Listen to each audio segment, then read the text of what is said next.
Hey, I'm Roberta Blevins, and this is Life After MLM, a podcast where we work to end the stigma of failure in an industry systemically designed for you to fail. Join us as we dive into the real-life stories of survivors, experts, and advocates to debunk the common myths and fallacies of cults, scams, and multi-level marketing. The FTC is asking for our help. On February 17th, a motion was passed to propose the implementation of a new rule for certain types of businesses to present an accurate report of earnings potential for people who are in need of a stream of income. Too many times have certain business models taken advantage of people who are desperate. In this climate, where the world has been shaken, job scarcity and fear have more people than ever searching for a new way to put food on the table.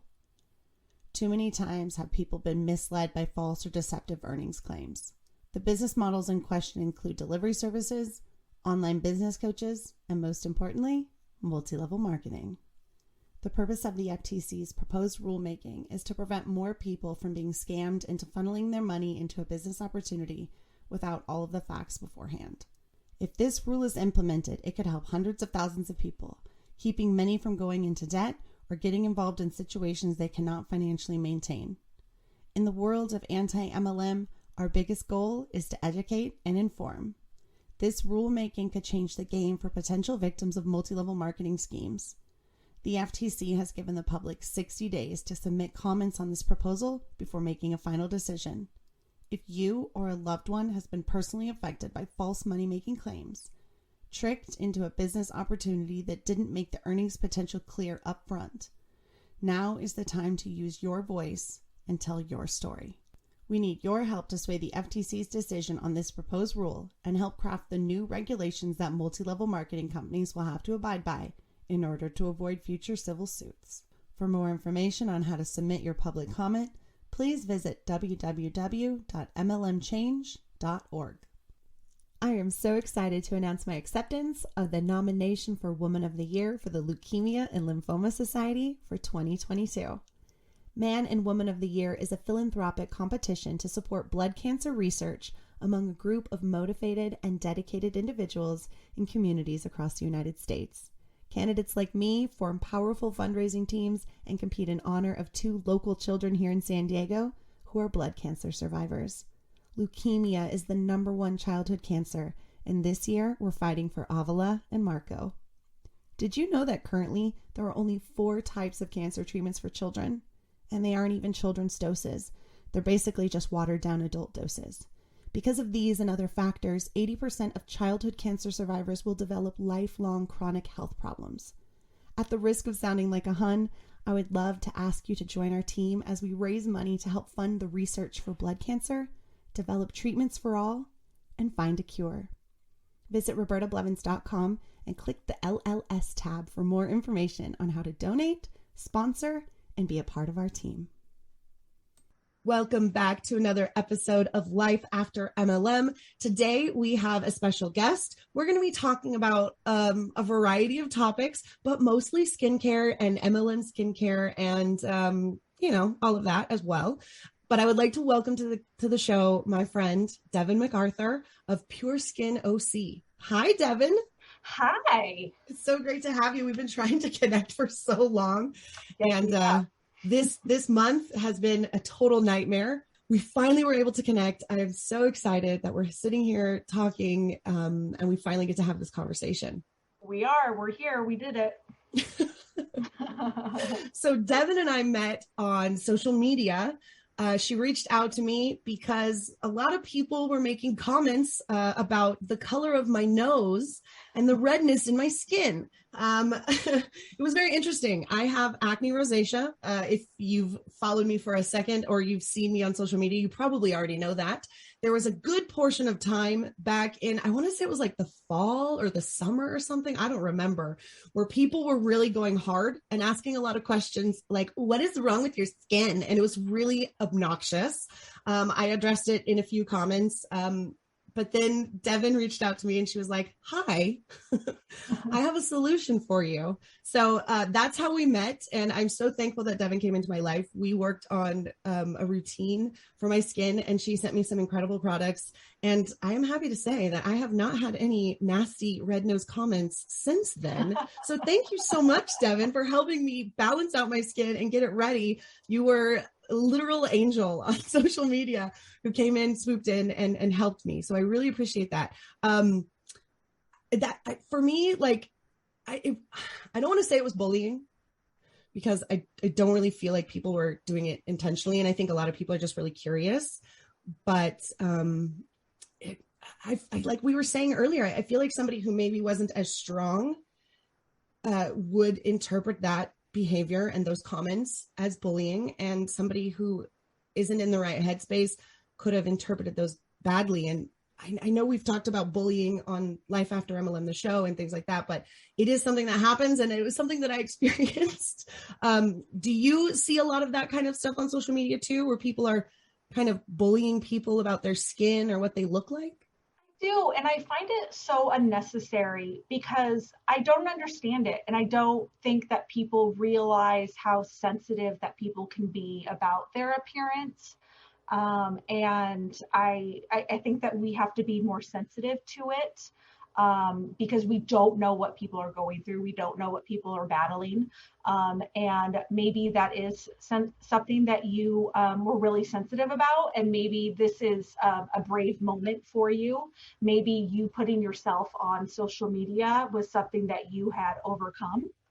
And here you are, just putting your face out there and saying, okay, here I am. And then somebody's like, well, what about your nose? What's going on with your nose?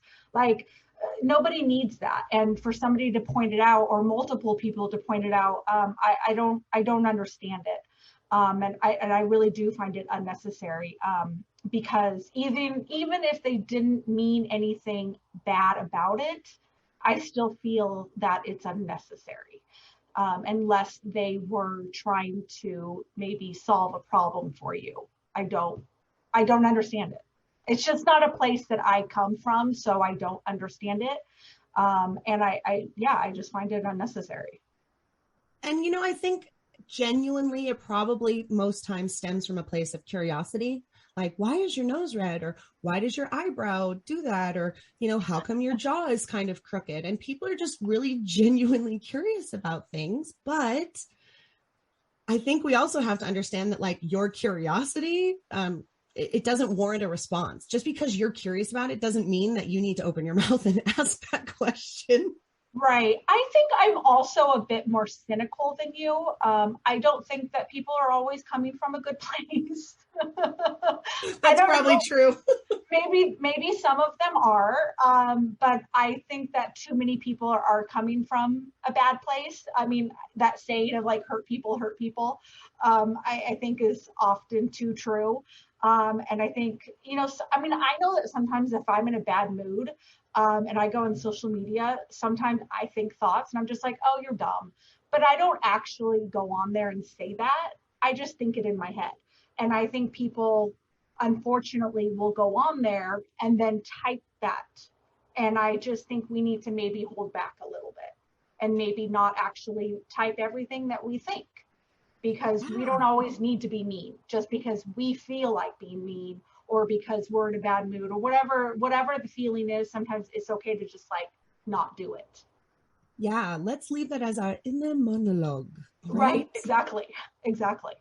That's okay to do it too, or maybe write it down on a piece of paper and not on social media. I don't know. Yeah, I also think a lot of times people think that, especially being on a burner account where it can't be traced back to them, that it's sort of just like, I can say and do what I want. Right. And we also have to really think about like the people that we're targeting and how that's affecting them, and it's just not okay. We don't do bullying here in the anti-MLM community. I believe most of us are adults and don't really need to be doing that at all. Let's leave that kind of stuff to, third grade. I think that's probably where that's the peak of bullying probably, and where it should be left. But I feel like junior high is a rough age. Yeah, I forgot about it. I just blocked all those years out, so that's why I didn't mention those. Those were real. That's when I had my bullying that I was telling you about. I used to be bullied because I had really clear skin. And my friends that had acne would project onto me and say, oh, Roberta hasn't hit puberty yet, and that kind of stuff. So it's very strange that now I'm experiencing the opposite in my 40s, you guys, in my 40s. I mean, people they're just ridiculous. I mean, I feel very lucky because I didn't experience bullying as a kid, but we all have our issues and struggles in life. So I'm not free of struggles. That just wasn't one of them, but I'm the youngest of 5 kids. So, I mean, so you had your fair share. Yes. I had 4 older siblings that took care of that for me. So.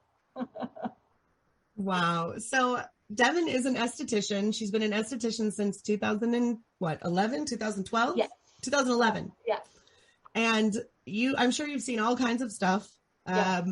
I'm sure you've battled your fair share with multi-level marketing products. Yes. I was also telling you before we hit record that I never really noticed this until I was using MLM products, unfortunately. And I won't say the product because defamation or whatever, but it was definitely one that was special and different. Those are 2 adjectives we could use. And yeah, so there was a cleanser that I used for a while, and I noticed that it was not so great. And I have now been battling this acne rosacea on my nose since about that time. I don't know if there's any correlation other than it happening as I was using it, but that's right. That. Well, I mean, like I was telling you, the problem with, and this doesn't have to happen with specifically an MLM, it can happen with, any product line that is not necessarily good for your skin, is we could be doing damage that we don't necessarily know we're doing until it's too late. And so the advantage of going to a professional is getting an expert to look at your skin and to help you pick out products that are geared to what your skin needs.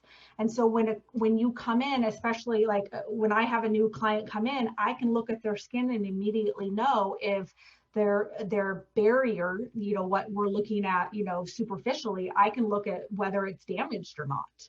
And that is often by just the products they're using. Sometimes it's environmental damage or whatever, but often it's just by the products they're using. And I know there's one specific, if we're not going to name names, but there's a specific MLM that people come in, and I don't know if it's just in my area, this specific MLM, but they come in and I always know immediately that that's what they're using. And I'm just like, stop using their products. I have never seen anybody with good skin from this product. Does that one start with an R and also maybe an F? Ding, ding, ding, ding, ding. That is it. Yeah. It's actually shocking how many have come in. I'm very lucky. I've never actually had anybody try to sell when they've come in. And I think there's nothing about my personality that says, hey, try me, because I've been pretty clear with how I feel about it. So I think they know that she's not somebody I should try this with.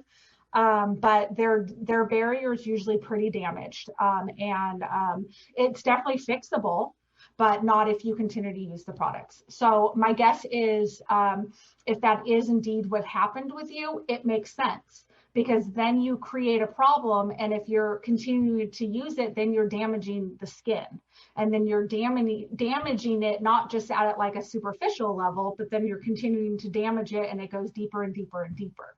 So, and our skin does change every 7 to 10 years, but if you're continuing to use those products, then we're just weakening that skin, and it can change sooner. So wow. I've seen it. It's interesting that you say that you haven't been pitched and that you're not about that, because that has not always been the case. Yeah, let's talk about the early days with the French company and you going to makeup school. Let's talk about you going to makeup school and moving through into esthetician and what happened to you in that time. Okay. So when I was like 22, so like 20 plus years ago, I decided I was going to become a makeup artist. And which was so random because I was never really into like skincare or makeup or anything like that. I always just used my sister's stuff. And which, by the way, her and I have opposite, like she has oily skin, I have dry skin. So I was always using the wrong stuff, but I didn't know.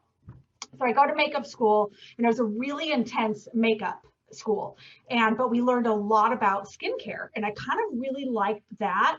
But I still did the makeup thing for a while. And then, so I actually did that. I worked at Nordstrom's, I did weddings. I really like involved myself in that world for a while. I actually went back and taught at the makeup school for a while. I mean, I was really like in it. And then I was like, I really hate this. Yes, I understand that so much.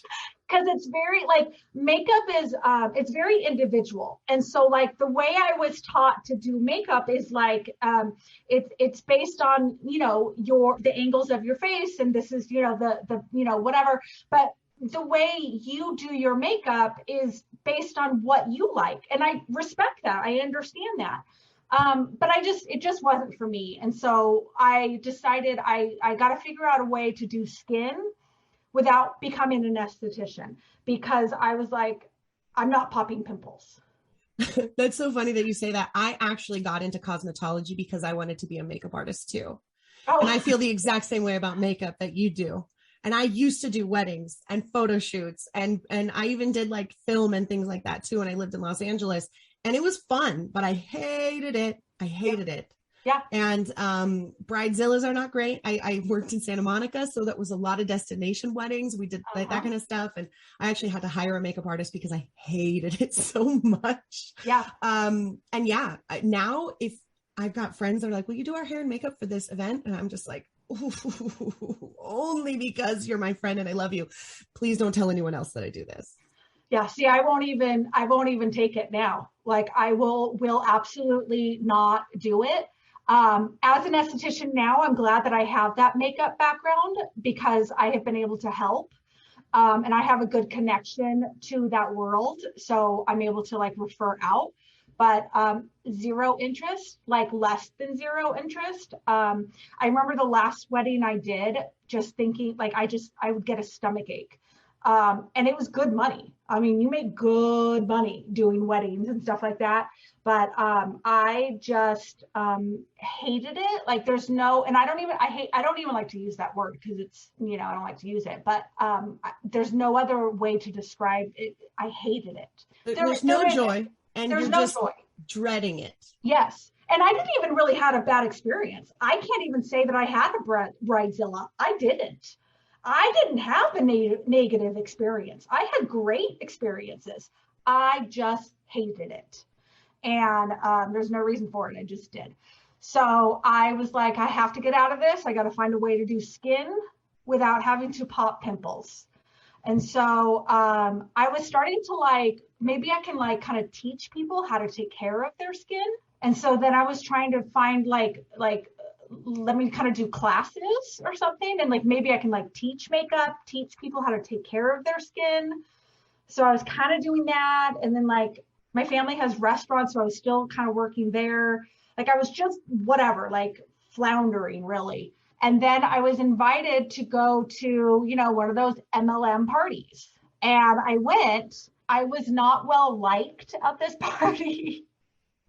And it's funny because like, as this was coming up, as I knew you and I were talking, I started like going back in my brain and like thinking, how did I get into this? And I was like, oh my gosh, I totally forgot. It was at my sister's best friend's house. And I remember going and I was like looking at the ingredients. And I remember like talking to my sisters and like whispering, and the hosts of the party, I remember they like kept like darting me dirty looks. They were so annoyed with me. And because I was like talking about all the products, and they did not like that I was doing this, but I knew what I was talking about. And they were like worried that I was like sabotaging which I probably was. I mean, looking back, I probably shouldn't have done it. I probably should have been a little bit more respectful, but whatever. I was a little bit younger then. I don't even remember why I ended up joining. I didn't join that day, but I remember looking into the company a little bit more. And then eventually my sister's best friend and we ended up joining the company. And I don't even know, I don't even remember why or how, but I was like, this is how I can do skincare without being an esthetician. And I thought, I'm not going to do the parties. I'm not going to like this. I'm not going to sell the way they tell you to sell. I'm going to educate. I'm going to teach people. I got on my high horse and I was like, this is what I'm going to do. And then like, we all got invited to go to Chicago and like go to their big conference, on their, whatever you do, but like on our dime. It's not like, it's not like they paid us to do this, right? Right. So I have no money. I can't afford to go to Chicago. Like, what am I thinking?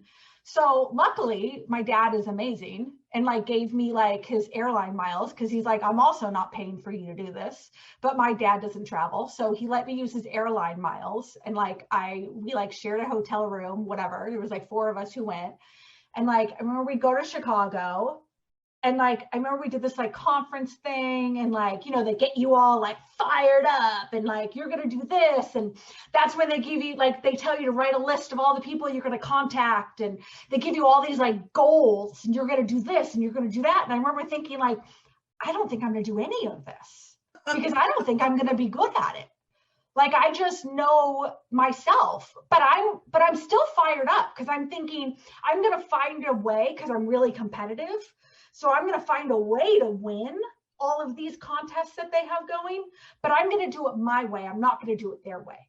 So I feel that. Yeah. So I'm going to win, but I'm going to do it Devyn's way. So I'm pretty fired up and I'm ready to go. And like, I remember like the CEO was like there and like, you wanted to meet him and you really wanted to like cozy up to him and like, become his like BFF.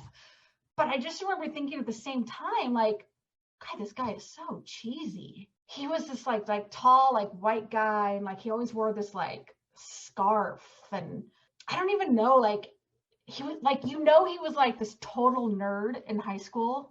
And then like somehow like now he has all this money. But because he runs a scam? Yeah, pretty much. But he like isn't good looking, but he has money, but like thinks he's really cool. Like, I don't know how to explain it. Like, I mean, I don't know. Like a Keith Raniere type. Totally. Yes. But like tall white guy. But tall. Yeah, like not short. Like Keith was like very short, but like total tall, like nerdy white guy. He always wore this like colorful scarf. And I remember thinking this back then, but I still was like, I felt like I needed to like cozy up. I don't know. It was weird. I don't know. The whole experience, like it was fun because it was Chicago and I'd never been to Chicago before. And so like that part was fun. But I just remember thinking like, okay, I'm just not going to do it this way. I'm going to figure out my way to do it. And then I like could not have failed any harder than I failed. Like I didn't win a single contest. I didn't come close. Like I failed like hard. That was my experience. Like I mean, I sold a little bit. I remember my aunt like I did like some kind of party, but it wasn't the typical party. It was me. I'm going to educate. So that's what I would do. I would go and I would teach people how to take care of their skin, because even though I wasn't technically an esthetician, I really did have a good knowledge of skin. And so I would teach people how to take care of their skin so they would buy product, but the product wasn't great. And it was expensive. Of course it was expensive. And so nobody like bought it again. And I was okay with that because, again, I wasn't like salesy. So I wasn't like, you're probably out of product, and like, how was I like, as an esthetician, they're coming back in for a facial again. So like, you know what I mean? And like, you're reaching out to that, like, there's just different ways, but like in this, it's all salesy.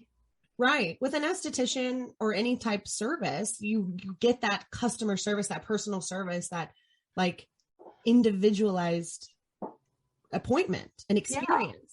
It's not just about, well, what face soap do you need? It's right. a thing. Right.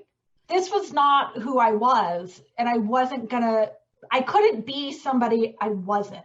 I just couldn't change like my morals and my values and to make money. I just couldn't change who I was. And so yeah, like I said, I failed hard. I didn't keep track of money. But I lost my shirt for sure. I know I did that one thing at my aunt's house, and I'm sure I did one other thing, but I couldn't even tell you. And then eventually, I have that Time Hop app where it shows you your past posts. So unfortunately, those pop up from Facebook. Same. And like, they're so cryptic. So it was like I was trying to like bait my Facebook friends. Woo, what are you talking about? But Absolutely. I know what I was talking about. And it was like, I was being all cryptic and like talking about like my challenges. I know I'm going to win this one. I'll get them this time. Like, it was so stupid. I was never going to get them this time. I was never going to win. Like, it was such BS. But it was like, I was almost like my own cheerleader.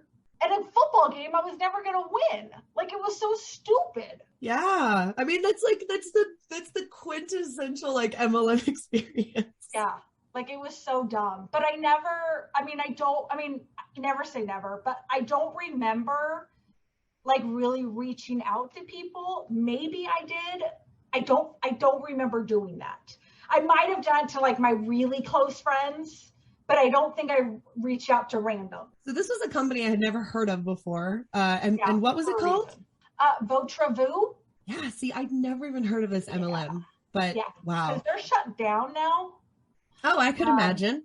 Yeah, they shut down officially in 2015. I joined right when they started because, as I'm sure you know, if you get in on the ground level, that's really how you're going to make your money. Yeah, you got to wait for those ground floor opportunities. Yes, you don't want to miss out. And so that's what I was doing. I wanted to get on that ground level so I could make my million. Oh, man, that is so relatable. Yeah. So they shut down. They sent out a letter at the end of 2014 and we're like, we didn't do as well as we wanted to. We tried. We're really proud of what everybody did. We just didn't do it. So this is it. C'est la vie. But that experience led you to realizing that you really wanted to be an esthetician and to do aesthetics. You'd think. Oh, no. No. I still floundered for a while, made a lot of mistakes in life. And then finally my mom said, just go to esthetician school. And I was like, okay. So then that's how I went to beauty school too. I was like, I don't know what to do with my life. Cause I was like in college and my mom's like, go to beauty school, get like a trade. And then you at least have a job while you're trying to figure everything else out. And I was like, oh, okay. That's a good idea. Yeah. That's literally like, I didn't go to college, but I was like in my early 30s and my mom was like, I just had failed in every which way. And so my mom's like, you've got nothing left. And I was like, okay. So the timing had worked out and school was starting because I went private and it was starting in like 2 weeks. Like, I just felt like, oh, well, that's meant to be. And so I signed up, I went and I sat down and it was like, they were like having some kind of game. I won that game. Well, so here you go. This is where I need to be. So then I was like, I'm in the right place. This is a game I can win. So here we go. So you go to esthetician school, and this is really cool and interesting because there's a lot of people that, it's such a good, just beauty, the beauty industry in general is such a good and easy industry to get into. Mm-hmm. Like cosmetology school is easy. For most people, it's pretty good. It was fun for me. I'm creative. And I was like, oh my God, just like you, this is where I belong. I get all of this. This is so easy. Every science and math that was applied, I was like, oh my God, this makes sense to me now. Oh my gosh. I was like, I finally understand science. Right. I was like, oh my gosh, I get it. Yeah. Yes. Applied applied. It was wonderful. You can get like a nail tech license. I think the schooling for nail techs is like 3 months. Yeah. What's an esthetician like 8 months? Again, 600 hours. We're in California here, so it's a little different. It's by hours.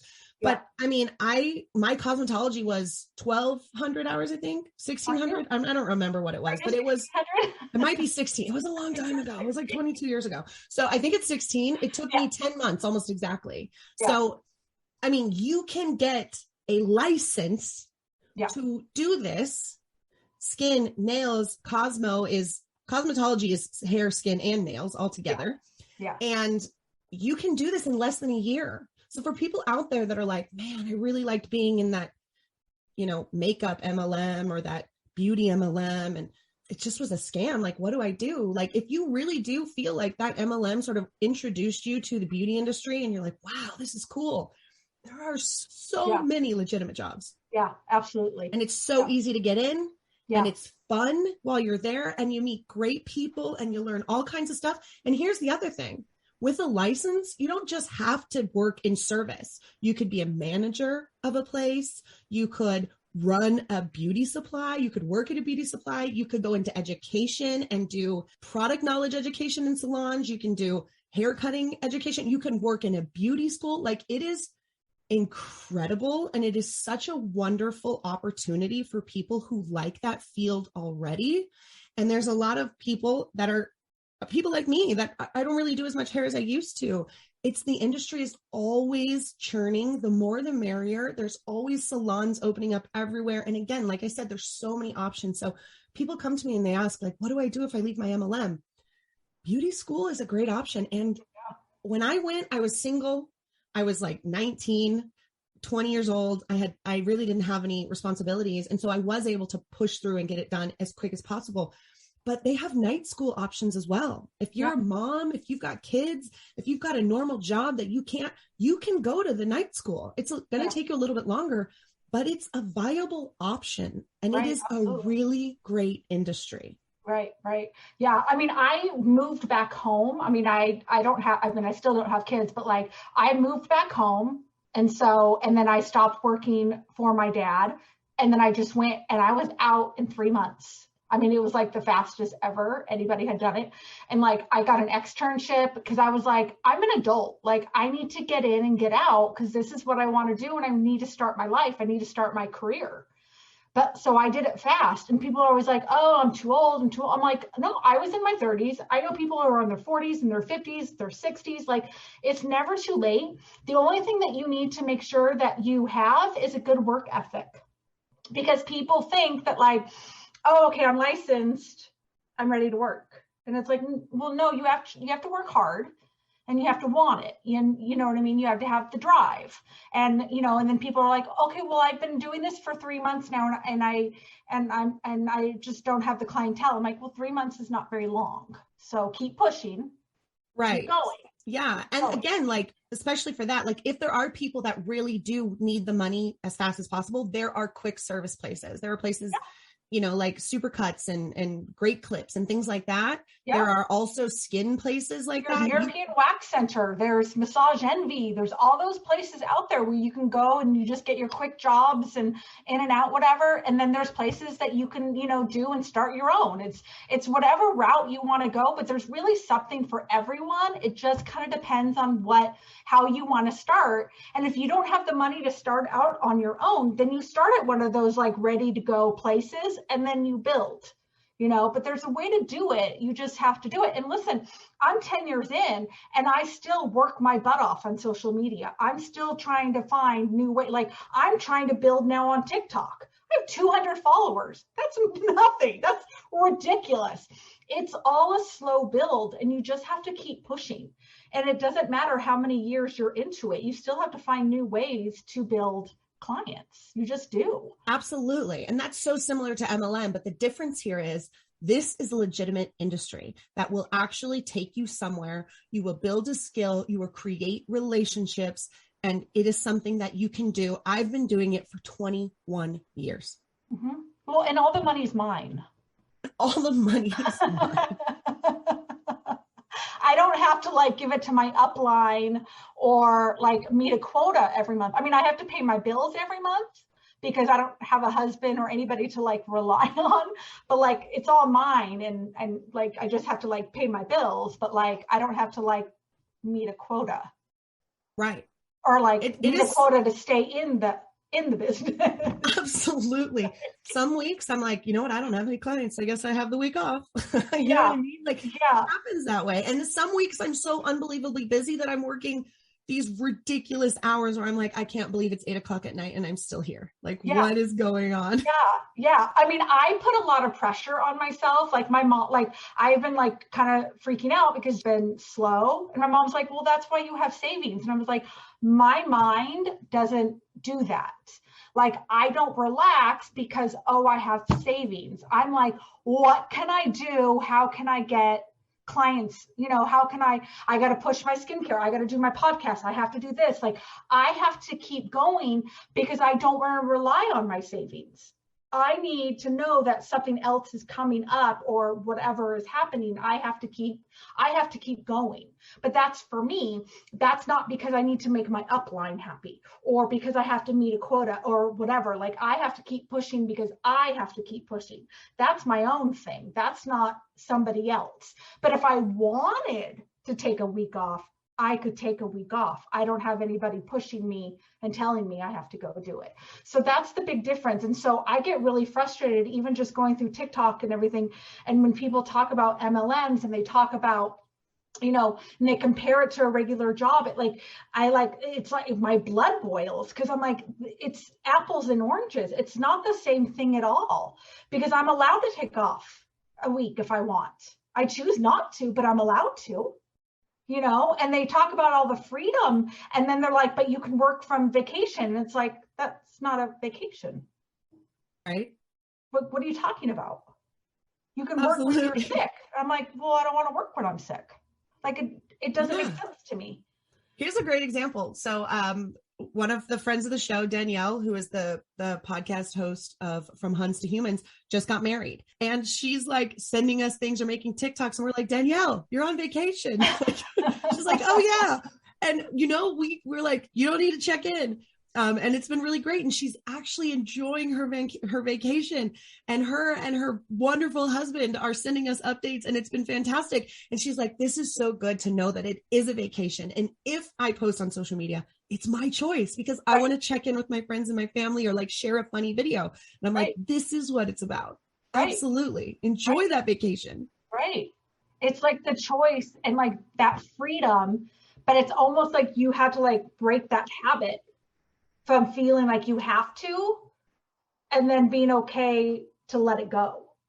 You know, it's like sometimes you feel like you can't, you know, it's hard because there's so much pressure, you know. And I have somebody on Facebook who sells something different. And when you were talking to Jenny Wild, you were talking about Monet, and she was saying how it was something about how you guys were talk about personal stuff, you maybe post on social media and relate to people, tell your personal stories. And I was like, oh my gosh, I know somebody on Facebook who does that. And I didn't realize why she was doing that. I thought that was just kind of her approach. Like that's what she was doing. I was like, oh, that's why she was doing that. And I thought, wow, she's really like getting in there and really revealing stuff. And I was like, I just don't know if I would be comfortable, like just sharing. That's a lot of information. Like, I just don't know if I would want to tell people all this stuff, but all right. I mean, to each their own, like, I'm not here to judge. But now I'm like, that's why she was doing it. She was trying to draw people in and be like, she gets me. Well, now I want to join her team. But what's funny is anytime she posts, I always check her comments because I'm like, who's commenting? And I could always tell it was people on her team. Yep. And I always found that interesting. And that's a game I play too. Yeah. But it was always like, I never really had girlfriends, but like, look at all my friends now. Like, you know what I mean? It was always such a like, this is my tribe. And this is like, it's so interesting now that I've really paid attention. Everything is always the same. Yeah. It's literally robots. Yeah. MLMs prey on vulnerability, right? They're going to use your vulnerability to get you in, and then they're going to encourage you to use that same vulnerability to lure more people in as well. And it's really like, I mean, I will say it gets you, like I said, I figured it out, but like it gets you like on a level for women. It gets you of like, for women, if you don't have friends, look what this is going to do for you. You're all of a sudden going to have friends. If you don't have that, like I don't have mom friends because I don't have children and I'm in my 40s. I mean, I have friends, but like, what if I didn't? Because it is harder to meet women as we get older. So if I didn't have friends, how inviting would that be? How exciting would that be? What a great place to meet women again. Oh my gosh, I want to join because I want to hang out. They look like they're having so much fun. And it's just so interesting, but it's the same in every single group. I mean, it really is this whole like mindset that they do in every single MLM. Absolutely. Exploitation of vulnerability. It's really scary. And it is very like cult-like behavior, you know? Yeah. And they really encourage people to share so much more than I think you would ever share. Facebook is not your diary. No. You know, and it's okay if you've got a group of people that like are into that and you can share, take it to a group chat. You don't need to show everything on Facebook. You don't need to like drag yourself through the mud and just really, unless you want to, but I feel like you would get what you're needing, the attention and the validation and all of that if you had a group of people. Right. And it's okay. Again, like MLMs are going to say, like, we will provide that group of people. But I'm also telling you that there are people on your friends list who will be your friend, who will listen to you. You just have to be vulnerable in a different way, and vulnerable in a different way of being like, I'm looking for a community that's like legitimate, not this share everything, sob story. What can I do to manipulate you to get into my, exclusivity club? Like it's a completely different kind of vulnerability. And it's the actual hard vulnerability. Right. It's not just like plastering your dirty laundry. That's easy to do. Right. It's actually looking in and being like, this is what I need. And this is what I want. And this is what I'm looking for at my core. Right. And I mean, I found that outside of MLM. I only found superficial friendships in MLM. Right. So, well, because they all want something from you, something from each other in some way or another. So is it a true friendship? Probably not. It's all transactional, right? Like, I'll do this for you if you do this for me. And in a true friendship, it's not really like that. In a true friendship, you're just there. And if somebody needs you, you're happy to be there for them because when you need them, they'll return the favor because they're your friend and not because there's this like, well, you said you would do this and you promised. It's just a weird thing. I've never experienced that transactional relationship anywhere else. Aside from high demand things like an abusive friendship where there's like the narcissistic queen bee or like an MLM. Yeah. And it feels though, like where it is kind of like though back in high school where, I mean, you just mentioned queen bee. So it kind of like brought me back to in high school where you definitely had that, the popular group, whatever. But like, it feels like that in the MLM where you have the top person and then you have all the minions underneath. Absolutely. And it's like you kind of have to do everything that the top person says, and the top person is really the only person benefiting. And it was like that in high school too. The queen bee was really the only person benefiting. Take it back to Mean Girls, where what's her face? Regina George was really the only one benefiting from all the other stuff, So I mean, it's the same thing, and it's like when I see these girls. I mean, even just on my Facebook pages and doing all this stuff. And I just want to say, first of all, your skin doesn't look very good. I'm sorry. I mean, I don't say it. I just keep my mouth shut, but I just want to say, you don't even have to use my stuff. I don't care. Just stop using their stuff. I that's what I want to say first. But second, like, stop wasting your money. Like, stop. Absolutely. Like, just, I mean, go to CeraVe. Like, please just go to Target, and like, CeraVe is a better product than this crap that they're selling you. You know, like, it's such a waste of money. And I really don't believe these people are making any money off of these products, you know. And I've heard you say many times, it's not even about the products. It really isn't. When it comes to skincare, I'm bothered because I know how it's hurting their skin, whereas clothes, it's not hurting their bodies. So it's fine, but it just is what I think it might, and some people are just getting into the MLM to buy, you know, I talked about the other ones, like when I did Scentsy, I just liked the candle, the warmer things or whatever. So I did it for that reason. So it wasn't about anything else. I wasn't trying to like make $1 million or whatever. So it can be for different reasons. But when you're talking about people that are ruining lives and ruining their friendships, then, you know, that's when I think it's so sad for these women that just can't get out and can't pull themselves out, or maybe can't even see that it's happening. Yeah. And that's important. Another important point that you brought up was that you did join another MLM. You joined Scentsy, but because you just wanted a discount. And I think a lot of people join MLMs for that discount as well. Yeah. I know so many people that have done it just for that reason. I won't support them at all anymore because of listening to you. Because I do think that they do so many, it's so bad what they do. And I think more women are affected than men, but it doesn't matter. I think families are affected, in general.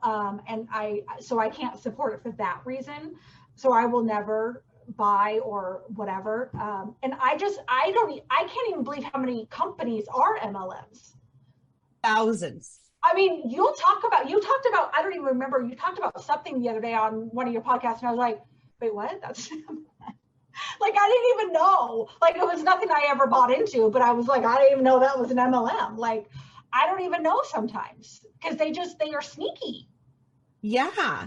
And the third MLM that you joined is kind of like that in a little bit of way. I've had a lot of people go, well, it's not really like an MLM. You can just buy these and sort of just sell them in your boutique. If you have a boutique, it's really easy. And that was Tory Bell Lashes. Yeah, they're very much an MLM. What do you mean it doesn't feel like an MLM? Yes, it does. It's an MLM. Yeah, and I knew that signing up, but I got out, real fast. I only did it because of the dumb pandemic. Yeah, I was shut down and I needed to make money. And that's another great point. Like, literally, you joined 3 different MLMs for 3 completely different reasons. They weren't because you were looking, to find the next opportunity. You were just like, well, that's a cute warmer. I want the discount. I guess I'll sign up. And oh crap, the pandemic literally just shut me down. What can I do that's sort of related? Well, I guess I could sell eyelashes. Yeah. Well, because everybody's freaking out that they had none anymore because they get them done. And like, I had people reaching out to me, asking me about lashes. And I thought, okay, well, this could be a stream of income. And so that's why I did it. And then I didn't end up, you don't make money. You don't make money. And so then I was like, and then it was like, they did some kind of like 3-month deal or whatever. And so like, I think it was like $9 a month, or I don't know, I'm just making up a number. I don't remember, but it was something ridiculously cheap. So I got out before that ended because I was like, I'm not making any money. Like, of course I didn't make any money. So I got out, whatever.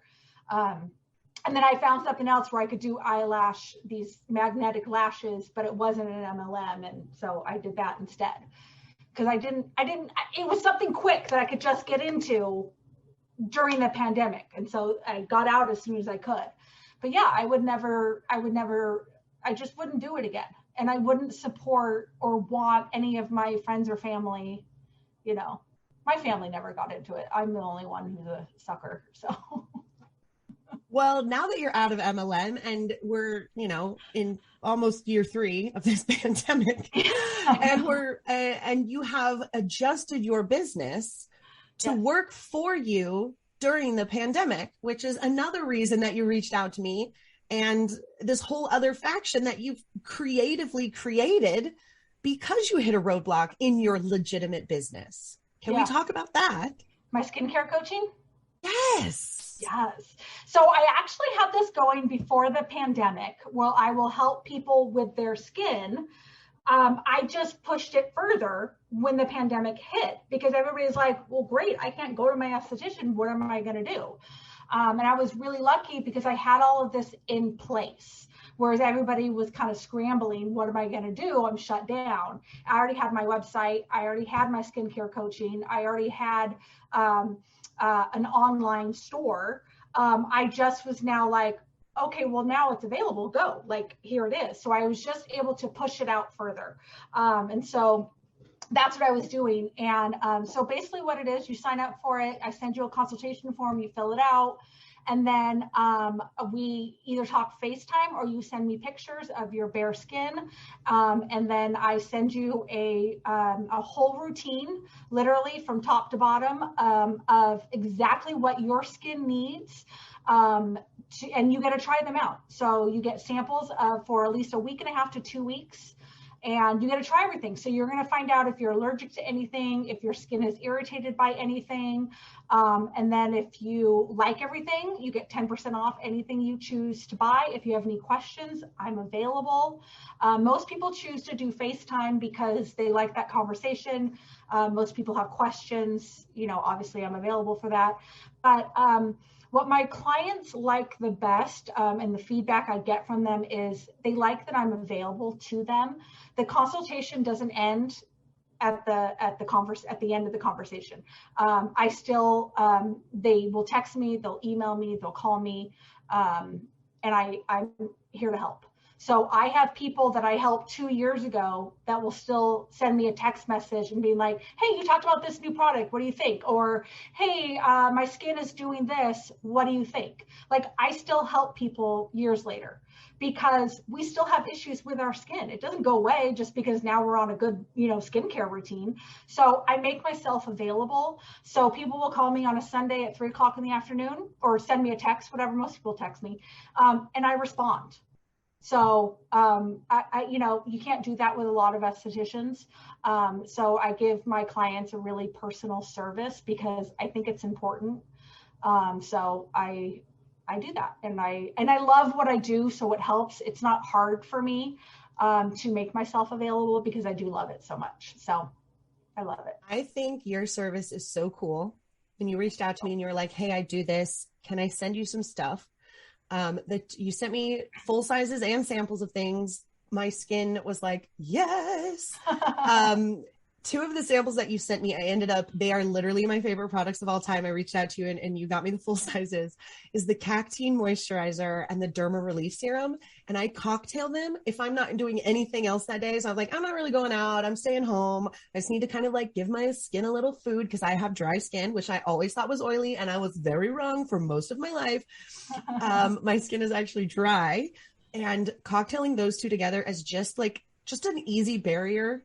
Yeah. Like, literally my favorite combination. It is so creamy, so silky, so moisturizing. Yeah. Seriously, like, I would have never known that those products even existed, and that they work so well for my skin. They help with my redness, they help with the dryness, they help with all of it. I don't even have, and this is so TMI, so plug your ears if you don't want to hear it, but I used to have really big like pustules sometimes in the morning on my nose. And I'm not getting those anymore. They are subdermal. They are like you were saying, they're healing versions versus like inflamed versions. And again, like pimples and things have to go through a cycle, right? And it has just been, I hate to say life-changing because it feels so MLM-y for me to say that, but like finally, and I've used so many things and I still use other things when I need to. My favorites of things that I know my skin likes, but like those 2 together, that is like my ultimate face cocktail of all time so far. Yeah. Amazing. So thank you so much. Relief is amazing. I actually put it on my skin this morning. I love it because it's especially like in the winter time, people love that because it feels like silky. like a silky like oil to put on under your moisturizer. And I always tell people you can mix it with your foundation, and it like gives your skin a little bit of a glow. Oh my God. Next time I wear foundation, I'm doing that. Yeah. Just put a little bit, and it just gives you a little bit of a glowy finish.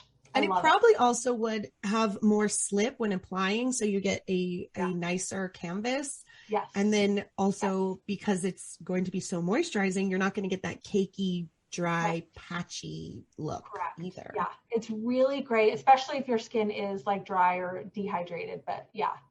See, the thing is, most people don't know what skin type you have. Just like you said, you thought you had like oily skin, and I said at the beginning, like I use my sister's skincare products, and she had oily skin and I had dry skin. So I remember like I would put on her products, and then my skin would be unbelievably tight, and I'd be like, perfect. This feels so good. Like I didn't know what I was doing. And so you take these like skincare quizzes or whatever, and you're just like, what's my skin type? And you're just like, I don't know, it's this. We don't know, like, it's not our job. That's my job. That's what I'm supposed to determine what your skin type is. And so that's what I do for you. And I help you decide and figure out what your skin needs. So that's what the skincare coaching is. And if you get the products and we have to make some, changes, that's what we do. So that's why people are always like, well, I just want to buy products. I don't let anybody buy products first. I want you to sample everything. Even my clients that come in and see me in my treatment room, I don't let people buy things first. I want you to try them, because we don't know how your skin is going to react. You may not like the way it feels on your skin. You may not like the smell. Most of my products are very neutral smelling, but some people are sensitive. Like I love grapeseed oil. I recommend it to everybody. And to me, it's a very neutral smell. But every once in a while, people are like, I don't like the smell. Well, okay, I can't smell anything to me at all. It doesn't have a scent, but whatever. So I just like people to try it before they buy. And this is a great way to try it. And it's $28. That's all this skincare coaching is. You get all of that for $28. It's so inexpensive. So why not? You have nothing to lose. So I think that's an incredible price point. And I think anybody that's listening that is like, okay, yeah, I'm coming out of those skincare MLMs. What is happening to my skin? What do I use now? I don't know. What if I'm allergic? I literally was on TikTok today and somebody was talking about how they had bought something and it had made their skin allergic. And they were like, I noticed that when I use this is what happens. I think I'm allergic to this. And it was a full size. Yeah. And it's like, don't spend the money on these full sizes. Get these samples, try them, see if it works for you. You know how many stuff I have, like how much stuff I have in my cabinet or under my sink that I bought because I thought it would be great and I used it and I hated the scent, or like it made my skin feel weird, or I broke out and I'm just like, wasted money. Right. And it's more than that. Sometimes we get a product and we don't know how often we're supposed to use it. So then you're using a product too much, and then you think you're allergic to it, but it's really just a product that you're overusing, and it's something you should be using maybe once or twice a week. Or your friend got it and she can use it every day, but your skin can only handle it twice a week. So it's, skincare is supposed to be customized to your skin because everybody's skin is different. And then we also have to realize that your skin is never going to look like your friend's skin. Your skin is never going to look like, I had somebody come in and be like, oh my gosh, I saw Kate Middleton's skin and I want my skin to look like hers. And I'm like, okay, well, you're not Kate. Never going to look like Kate. Never. So I know you just bought her moisturizer, but your skin is never going to look like hers. You guys are both a brunette, but you're never going to look like her. So we have to get rid of that, of like looking at a social media influencer and think, I'm going to buy everything that she uses, because it's never going to happen. We have to get your skin to look as good as your skin can look. That should be everybody's goal. So we just have to be more realistic. And we talk all the time that one size fits all does not. It's not a thing. It doesn't. So even if you're buying these regimens that these MLMs sell, it's like, you have dry skin, buy a dry skin regimen. Oh my gosh, maybe only one or two of those products in that regimen might actually work for you. You might need the dry cleanser, but you might need the moisturizing moisturizer. Like these regimens, these one size fits all, that is where we're getting into trouble here. Because you could be acne with dry skin, or you can be acne with oily skin. Everybody's different, so nobody fits into a box. And so that drives me crazy, because it doesn't work like that. Everybody really has to be customized. I mean, and that's what I do for my clients. I customize it, and you get a sheet that tells you exactly when to use the products, AM and PM. It gives you the order to use them, how often you use it. I make it so easy so that most people don't have questions. Once they get the box, nobody has questions. But every once in a while they do, but it's all written down so that it's so easy to understand. So it really, really is. I am going to be making a video of showing all of this, like what was sent to me, my whole thing, because I have all of it, my regimen, everything. And so I'll be making a video on TikTok and sharing it on Instagram so that you guys can see this. And I will link it in the show notes so you can see exactly what to expect when Devyn sends you an amazing box of samples and products to try, what your regimen looks like, how easy it is. And we'll link all of Devyn's stuff in the show notes as well, because I know there are people out there that were just like me that were like, I don't know what to do, and I just need a little bit of help. And honestly, $28 is so much cheaper than probably anything those MLMs sell anyway. Yeah, absolutely. And I'll do right now for all your listeners, I'll do 10% off anything on my website, but I encourage you to sign up for the skincare coaching. So 10% off, my website is pureskinoc.com, and use the discount code CULT. Nice. Don't be in one. Don't be in a cult, but use the word cult for 10% off. That's awesome. Thank you so much for offering that to us. Absolutely. I know there's all kinds of people that are curious like I was. And I will say, this is not like a sponsored post or an ad or anything, because I really do think that Devyn has a lot of interesting things to say, but she does offer this really great service. And if you are so inclined, please reach out to her. Ask her questions. You are in no way required to do this. This is not a cult. You can try it. You can be like, I didn't like it, and you don't have to do it again. Or you might be like, oh my God, Roberta, thank you for introducing me to Devyn. I had this one issue and it's non-existent now, which would be really awesome as well. Yeah. Yeah. And you guys can follow me on social media. You guys can see what I'm about. No BS. I just state the facts. I'm, like I've been saying, I'm not salesy because I'm not good at it at all, but I am on social media at pureskinoc. I'm horrible at videos. So, maybe don't watch those, but I'm trying to get better at them. But I'm very active on Instagram, so you can follow me on there. And I do lots of just very general skincare posts. So I'm trying to help people with their skincare, because that really is my goal. I really want everybody to love their skin, because I think we all struggle with that. Absolutely. And it is a really important thing. And it's something that MLMs are constantly targeting women about. And so being able to offer the people that are out of MLM, that are listening to this show, that know that I'm not going to be getting them into another scam, pyramid, Ponzi cult, being able to offer them people, products, and services who have already been there and done that and will not one day try to rope you into a cult. That's my job too, right? Introducing you to people who have already been through the MLM cult ringer, so that you're not going to one day be like, wait a second, Devyn's selling LuLaRoe all of a sudden. We're like, no.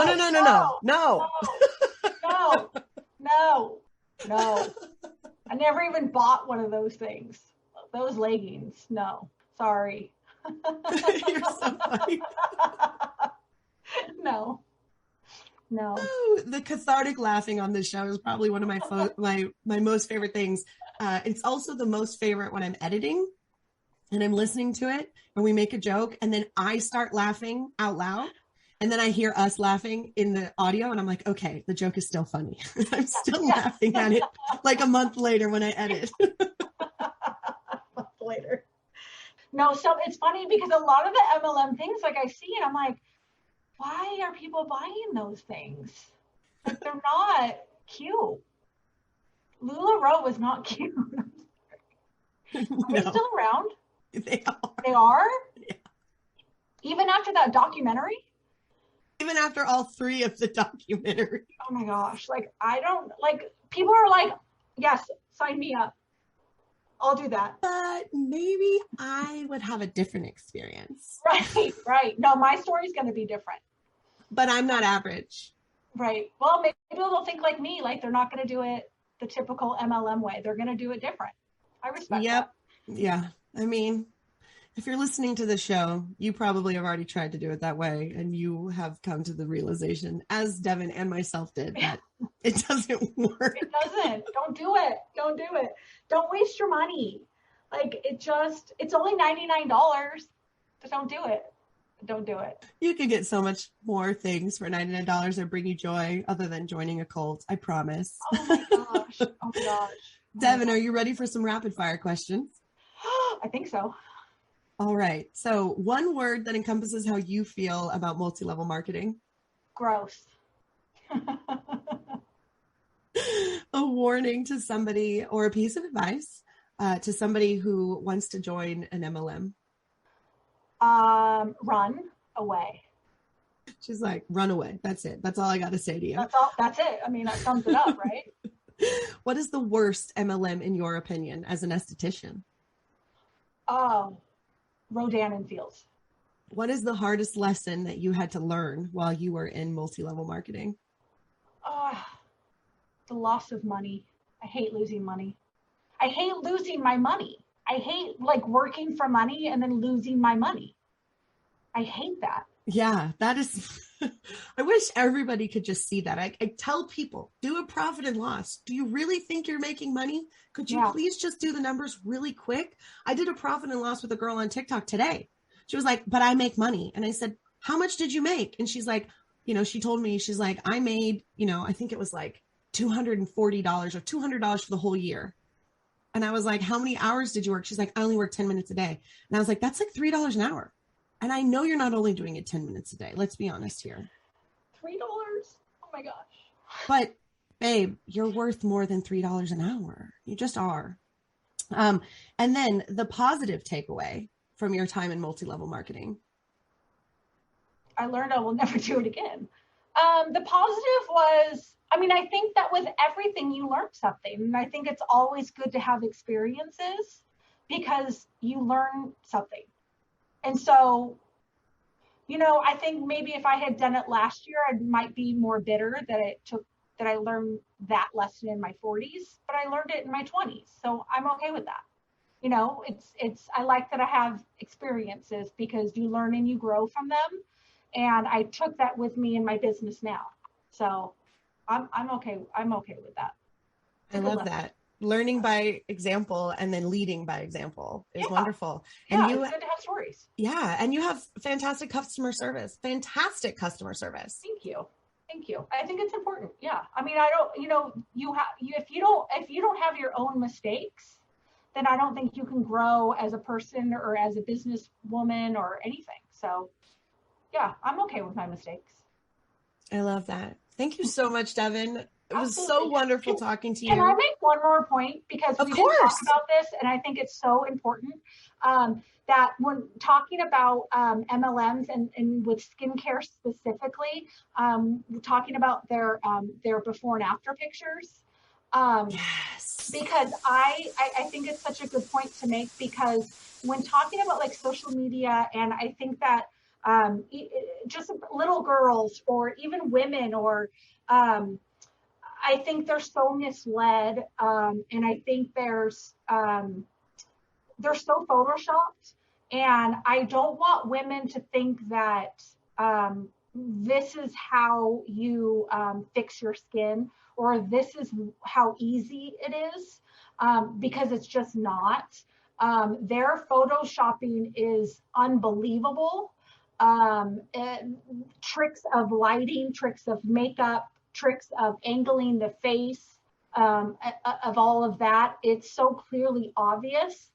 And I think that it hurts people, and it's really just to sell their products. And I think it's awful that they do it, for them to imply that in 3 months that you can get rid of acne scarring, that you can get rid of those pock marks. It's awful that you can get rid of years and years of sun damage and fine lines and wrinkles. Unless you've had complete plastic surgery, you're not getting rid of that stuff. And I think it's awful that this is how we're representing a company, because I think we're going to make women feel awful about themselves, that they aren't going to get the same results. What are they doing wrong? Why can't I feel like this? Why can't I look like this? I've been using these products and I don't look pretty like this. And I just think it's awful and terrible and horrible that this is what we're doing. So I think it goes beyond just selling products. I think that we're sending a horrible message to people. And so I'm really bothered by that on a bigger level than just it's unethical. Absolutely. Before and after photos are incredibly deceiving. In fact, in the case of Monat, they were found to be deceiving and deceitful, and were basically put into the voluntary compliance agreement in the state of Florida that Monat is not allowed to do that because they are deceptive. Wow. Yeah. Wow. So if you see Monat girls doing before and afters, please report them to Ashley Moody of the Florida Attorney General's office. Thank you so much. I think it's so awful. I mean, I have a post that every once in a while I'll post on my social media. I do not edit my pictures. In fact, I lose some pictures that I'm unable to post because my lighting is not good enough, and I will not edit anything to make it a good picture. So sometimes in person, I'll be like, oh my gosh, this looks so good, but I can't, in the picture before and after, it's not the same, so you can't see it. So I don't get to post that picture because I will not edit a single thing about my pictures before and after. So because it is unethical to do that. I do not post other pictures from other people, because if I didn't do it, I'm not going to show you that it can be done, because I think it's important for you to see my work. This is what I can do for you because I have done it. And I think that is really important. So I'm not going to show you a picture from a company that I am selling their product or their device. Like I do micro channeling. I'm not going to show you what my company can do. I'm going to show you what I can do. And that's what's important. So the fact that these Rodan and Fields or Monat or whatever, like, look what these people can do, what they've done, supposedly, and we're going to Photoshop, but have you done it? Is this your client? Is this your customer? Whatever. I find all of that disgusting.